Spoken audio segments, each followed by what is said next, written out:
అధికారులు విచారిస్తున్నారు. Erravalli farm house నుంచి నందినగర్ నివాసానికి కేసీఆర్ చేరుకున్నారు. రెండో ఫ్లోర్ లో కేసీఆర్ ను సిట్ అధికారులు విచారిస్తున్నారు. నందినగర్ నివాసంలో పార్టీ నేతలు ఇతర సిబ్బందికి అనుమతి నిరాకరించారు.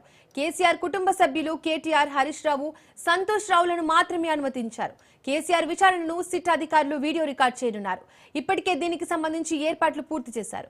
కేసీఆర్ ను విచారించేందుకు అవసరమైన సామాగ్రి, కుర్చీలు, టేబుళ్లను కేసీఆర్ నివాసానికి తీసుకెళ్లారు పోలీసులు. ఇక మరింత సమాచారం మా ప్రతినిధి పవన్ లైవ్ ద్వారా అందిస్తారు. పవన్, మాజీ సీఎం కేసీఆర్ సిట్ విచారణ ప్రారంభమైంది. ఎగ్జాక్ట్లీగా 3 గంటలకు ప్రారంభిస్తామన్న సిట్ అధికారులు పావుగంట ముందే ఈ యొక్క నందినగర్లోని కేసీఆర్ నివాసాన్ని కూడా చేరుకున్నారు. అప్పటికే పూర్తిగా ఈ యొక్క విచారణకు సంబంధించిన గది 2వ అంతస్తును ఒక గదిని కూడా సిట్ అధికారులు ఆధీనంలోకి తీసుకున్నారు. దాని తర్వాత ఇప్పటికే ఎలక్ట్రానిక్ వస్తువులు కావచ్చు, అక్కడ కొన్ని సపరేట్ మానిటరింగ్తో పాటు ఒక వీడియో క్యామ్ కూడా ఏర్పాటు చేశారు సిట్ అధికారులు. అయితే ఎందుకంటే ఈ యొక్క విచారణ మొత్తం అంతా కూడా వీడియో క్యామ్ ద్వారానే విచారించాలని చెప్పి ఇప్పటికే సిట్ అధికారులు భావించిన నేపథ్యంలో కేసీఆర్ ఎలాంటి ఆన్సర్స్ ఇస్తున్నారు, సిట్ అధికారుల ప్రశ్నలకు మాత్రం ఎలాంటి ఆన్సర్లు ఇస్తున్నారు దానిపైన కూడా మొత్తం క్లారిటీ ఉండేందుకు కూడా ఒక వీడియో రికార్డింగ్ కూడా చేసినట్లుగా మనకు పూర్తిగా తెలుస్తుంది. దానికి సంబంధించి అన్ని ఏర్పాట్లు కూడా పూర్తి చేశారు. అయితే మొత్తానికి ఈ యొక్క సిట్టుకు సంబంధించి జాయింట్ సిపి హైదరాబాద్ విజయ్ కుమార్ ఇప్పటికే చేరుకున్నారు. అంతేకాకుండా ఈ కేసుకు సంబంధించి పూర్తిగా ఇన్వెస్టిగేషన్ ఆఫీసర్గా ఉన్న జూబ్లీహిల్స్ ఏసీపీ వెంకటగిరి కూడా ఇప్పటికే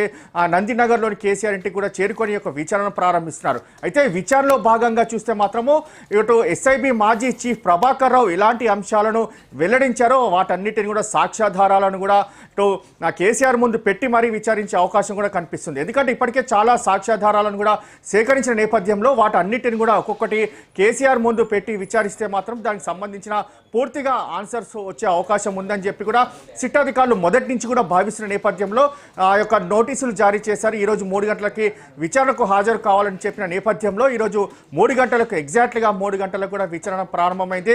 అయితే ఈ యొక్క విచారణ ఇంకా ఎంతసేపు కొనసాగుతుంది అనేది మాత్రం వేచి చూడాల్సిన పరిస్థితి కనిపిస్తుంది. అయితే మనకు తెలిసిన సమాచారం ప్రకారం అయితే 4-5 గంటలకు పైగానే ఈ యొక్క విచారణ కొనసాగే అవకాశం కూడా ఉంటుంది. ఎందుకంటే ప్రభాకర్ రావు చెప్పిన ప్రతి ప్రశ్నకు కూడా కేసీఆర్ను అడిగి మరీ ఈ యొక్క సమాధానాన్ని పూర్తిగా రాబట్టేందుకు కూడా సిట్ అధికారులు భావిస్తున్న నేపథ్యంలో పూర్తిగా ఈ యొక్క క్వశ్చనింగ్ అవర్స్ మాత్రం చాలా సుదీర్ఘంగా జరిగే అవకాశం కూడా కనిపిస్తుంది. మరోవైపు ప్రభాకర్ రావు కూడా ఈ యొక్క ఫోన్ ట్యాపింగ్ సంబంధించిన అంతా కూడా పెద్ద అయినా చేయమంటే చేసామనే ఒక మాట వచ్చిన నేపథ్యంలో ఎవరా పెద్ద అయినా అనే దానిపైన కూడా పూర్తిగా సిట్ అధికారులు భావించి మరి యొక్క సిట్టు సంబంధించిన నోటీసులు కూడా జారీ చేసిన తరుణంలోనే ఒక విచారణ కూడా ప్రారంభమైన పరిస్థితి చూస్తున్నాము. అయితే ఇప్పటికే ఈ యొక్క విచారణకు సంబంధించి ఏ విధంగా ఎదుర్కోవాలనే దానిపైన కూడా కేసీఆర్ లీగల్ ఎక్స్పర్ట్స్ తో కూడా 2 రోజుల పాటు కూడా సమావేశం ఏర్పాటు చేసుకున్నారు. అంతేకాకుండా ఇదే కేసులో హరీష్ రావుతో పాటు కేటీఆర్ తో పాటు సంతోష్ రావు కూడా పూర్తిగా సిట్ అధికారులు నోటీసులు ఇచ్చి విచారించిన నేపథ్యంలో అప్పుడు వారికి ఎలాంటి క్వశ్చన్స్ వేశారు, దాని తర్వాత వారు ఎలాంటి ఆన్సర్లు ఇచ్చారు అనే దానిపైన కూడా సుదీర్ఘంగా లీగల్ ఎక్స్పర్ట్స్ తో కావచ్చు, పార్టీ శ్రేణుల వారందరితోనూ కూడా మీటింగ్ ఏర్పాటు చేసి సిట్టుకు సంబంధించిన ఇన్వెస్టిగేషన్ ఏ విధంగా ఎదుర్కోవాలి దానికి సంబంధించి కూడా ఇప్పటికే ఒక పూర్తిగా ప్రణాళిక ప్రకారం యొక్క విచారణ కూడా వచ్చినట్లుగా మనకు చాలా క్లారిటీగా వస్తుంది. అయితే మొత్తం అంతా కూడా దీనికి సంబంధించి కోర్టుకు వెళ్తున్నారని చెప్పి కూడా ప్రధానంగా కొన్ని ఊహాగానాలు కూడా వచ్చాయి. ఎందుకంటే సిట్ అధికారులు యొక్క 160 సిఆర్పిసి నిబంధనలను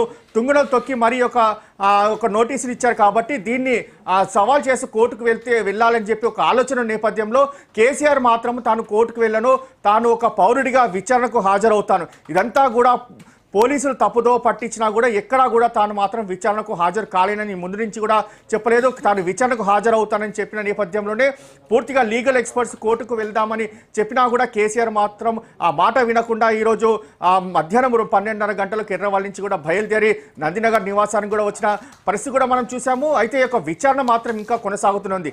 అయితే గంటకు ఈ యొక్క విచారణ మాత్రం చాలా ఉత్కంఠంగా మారే అవకాశం కూడా కనిపిస్తుంది. ఎందుకంటే ఇప్పటికే ఎవిడెన్స్తో పాటు సైంటిఫిక్ ఎవిడెన్స్ కూడా సిట్ అధికారులు సేకరించారు కాబట్టి వాటన్నిటిని కూడా కేసీఆర్ ముందు పెడితే ఎలాంటి ఆన్సర్ ఇస్తారనే దానిపైన కూడా చాలా ఉత్కంఠంగా కనిపిస్తుంది. అయితే కేసీఆర్ మాత్రం దీనికి సంబంధించి తన ప్రమేయం ఎక్కడా కూడా లేదు. ఫోన్ ట్యాపింగ్లో తన కేసుకు సంబంధించి కావచ్చు ఇందులో తన హస్తం మాత్రం లేదు. కానీ ప్రభుత్వమే కావాలని తనకు నోటీసులు ఇచ్చింది కాబట్టి విచారణకు హాజరవుతాను, వారు అడిగిన ప్రశ్నలన్నిటికీ కూడా సమాధానం చెప్తాననే దానిపైన కూడా కేసీఆర్ చాలా క్లారిటీగా ఉన్నారు. అయితే ఇప్పటికే కేటీఆర్ సంబంధించిన నేపథ్యంలో ఇది ఒక లొట్టపీసు కేసుకు సంబంధించి ఎలాంటి ఆధారాలు లేవు, కేవలం పార్టీ బలహీనపరచడానికి మాత్రమే ఈ యొక్క నోటీసులు ఇచ్చారని చెప్పి కూడా గత కొన్ని రోజుల నుంచి చెప్తున్న నేపథ్యంలో అదే తరహాలోనే కేసీఆర్కి ఈ యొక్క నోటీసులు ఇచ్చారు కాబట్టి తాము ఎక్కడ కూడా భయపడము ఈ యొక్క ఎంత దూరమైన న్యాయపరంగా ముందుకు వెళ్తాం అనేది మాత్రం మొదటి నుంచి కూడా చెప్తున్న నేపథ్యంలో ఈరోజు కేసీఆర్ కూడా ఈ యొక్క విచారణకు హాజరైన పరిస్థితి కూడా మనం చూస్తున్నాం. మొత్తానికి ఓవరాల్గా సిట్టు విచారణ మాత్రము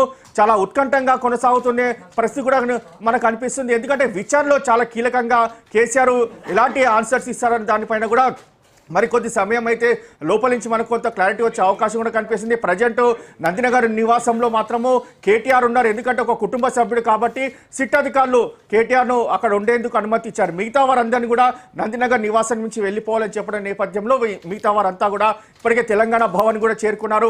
తెలంగాణ భవన్ చేరుకొని ఎప్పటికప్పుడు కేటీఆర్తో ఫోన్లో సంభాషిస్తున్నారు. ఎలా దీనికి సంబంధించిన విచారణ కొనసాగుతుంది అని దానిపైన ఎప్పటికప్పుడు ఫోన్లో కేటీఆర్ని అడిగి తెలుసుకుంటున్న పరిస్థితి కూడా చూస్తున్నాం. మొత్తానికి మాత్రము సిట్ అధికారులు విచారణ ప్రారంభమైంది.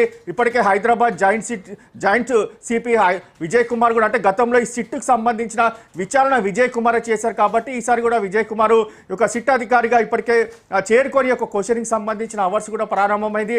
మొదటిగా కేసీఆర్ సంబంధించిన ప్రొఫైల్ అంతా కూడా వాళ్ళు రాసుకుంటారు. దాని తర్వాత ఫింగర్ ప్రింట్స్ తీసుకున్న నేపథ్యం దాని తర్వాత ఈ యొక్క క్వశ్చనింగ్ కూడా ప్రారంభమవుతుంది. అంటే ఈ యొక్క ఫార్మాట్ అంతా కూడా ఒక హాఫ్ అన్ అవర్ ప్రొసీజర్ ఉంటుంది.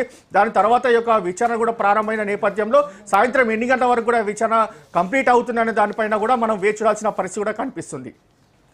పవన్, విచారణ అనంతరం కేసీఆర్ మీడియాతో మాట్లాడే అవకాశం ఉందా?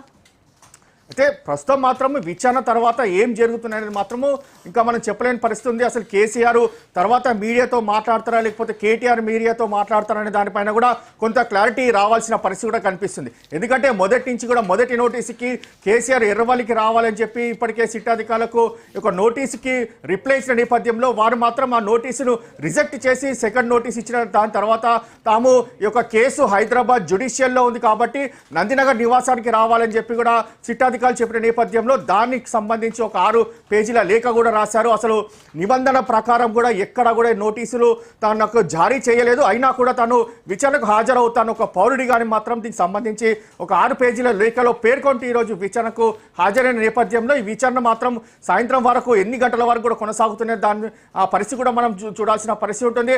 మరోవైపు చూస్తే కేసీఆర్ యొక్క విచారణ తర్వాత మీడియాతో మాట్లాడతారా లేదా అనే దానిపైన కూడా సాయంత్రం యొక్క విచారణ తర్వాత ఒక క్లారిటీ వచ్చే అవకాశం కూడా కనిపిస్తుంది. Right Pavan, thank you.